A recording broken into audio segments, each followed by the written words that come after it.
కాకినాడ నగరంతో పాటు పలు కేంద్రాల్లో మోటార్ సైకిళ్ల చోరీకి పాల్పడుతున్న 3 నిందితులను అరెస్టు చేసి వారి నుంచి 14,40,000 విలువ గల 39 మోటార్ సైకిళ్లను కాకినాడ పోలీసులు స్వాధీనం చేసుకున్నారు. సోమవారం కాకినాడలోని 3 టౌన్ పోలీస్ స్టేషన్ ఆవరణలో డీఎస్పీ రఘువీర్ విష్ణు మీడియా సమావేశం నిర్వహించి కేసు వివరాలను వెల్లడించారు.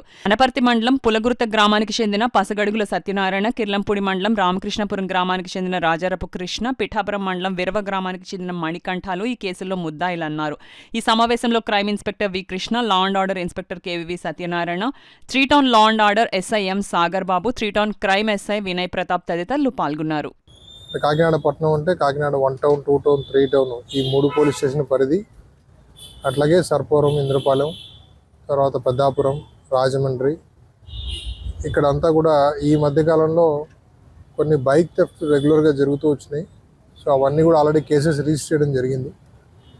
దాంట్లో భాగంగా మా సిసిఎస్ ఇన్స్పెక్టర్ గారు కృష్ణ, ఎస్ఐ వినయ్, తర్వాత సిసిఎస్ టీమ్ వాళ్ళంతా కూడా దీన్ని ఛాలెంజింగ్గా తీసుకొని దీని మీద ఒక నిఘా పెట్టి టౌన్లో ఎక్కడెక్కడైతే మనకు వెహికల్ థెఫ్ట్స్ జరిగినాయో, అంటే స్పెషలీ వాళ్ళు టార్గెట్ చేసింది మార్నింగ్ వాకర్స్, అట్లాగే ఈవినింగ్ టైం వాక్ చేసినప్పుడు ఎవరెవరైతే బళ్ళు పార్క్ చేసి వెళ్తున్నారో ఆ బళ్ళని టార్గెట్ చేసి వాళ్ళు తీసుకెళ్ళడం జరిగింది.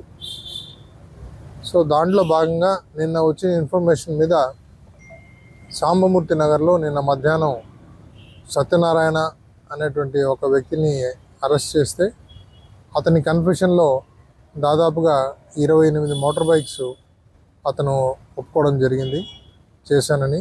అవి కాకుండా అదనంగా ఇంకా ఒక 11 బైక్స్, అంటే టోటల్గా 39 బైక్స్. సో అతని అనుచరులు ఇంకొక 2 ఫ్రెండ్స్, ఒకడేమో కృష్ణ అని, ఇంకొకతనేమో మణికంఠ, వాళ్ళిద్దరికీ కూడా దివిలిలో మోటార్ బైక్ మెకానిక్ షాప్స్ ఉన్నాయి.